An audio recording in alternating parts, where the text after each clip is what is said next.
Solemnity of Mary, the Holy Mother of God.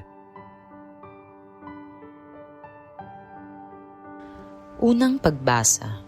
Pagbasa mula sa aklat ng mga bilang.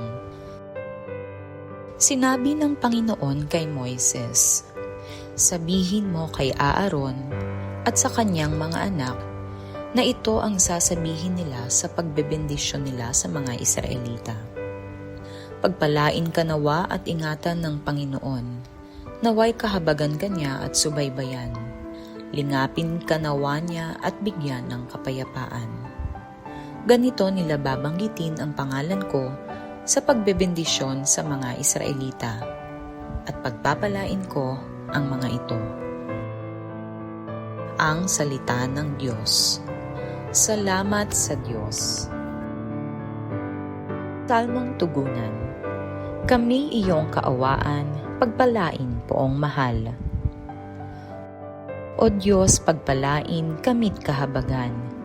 Kami, Panginooy, iyong kaawaan. Upang sa daigdig mabatid ng lahat ang iyong kalooban at ang pagliligtas. Kami iyong kaawaan, pagpalain poong mahal. Naway purihin ka ng mga nilikha, pagkat matuwid kang humatol sa madla. Ikaw ang patnubay ng lahat ng bansa. Kami iyong kaawaan, pagpalain poong mahal. Purihin ka nawa ng lahat ng tao. Purihin ka nila sa lahat ng dako. Ang lahat sa amin iyong pinagpala, naway igalang ka ng lahat ng bansa. Kami iyong kaawaan, pagpalain poong mahal. Ikalawang pagbasa. Pagbasa mula sa sulat ni Apostol San Pablo sa mga taga-Galicia. Mga kapatid, noong dumating ang takdang panahon, sinugo ng Diyos ang kanyang anak. Isinilang siya ng babae at namuhay sa ilalim ng kautusan upang palayain ang mga nasa ilalim ng kautusan. Sa gayon, tayo'y mabibilang na mga anak ng Diyos. Upang ipakilalang kayo'y mga anak ng Diyos, pinagkalooban niya tayo ng Espiritu ng kanyang anak nang tayo'y makatawag sa kanya ng Ama, Ama ko.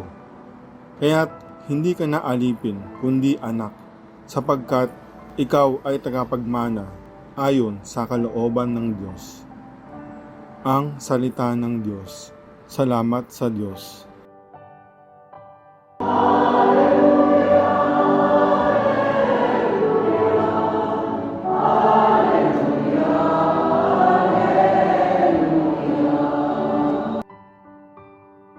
Ang mabuting balita ng Panginoon ayon kay San Lucas.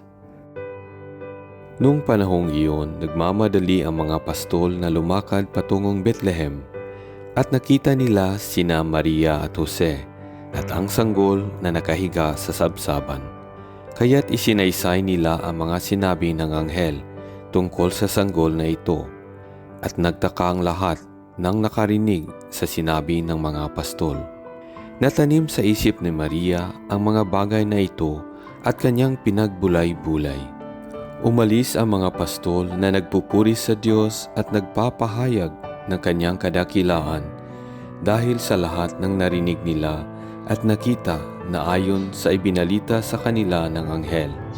Pagdating ng 8 araw ay tinuli ang bata at pinangalanang Jesus, ang pangalang ibinigay ng anghel bago pa siya ipinaglihi. Ang mabuting balita ng Panginoon, pinupuri ka namin, Panginoong Hesukristo.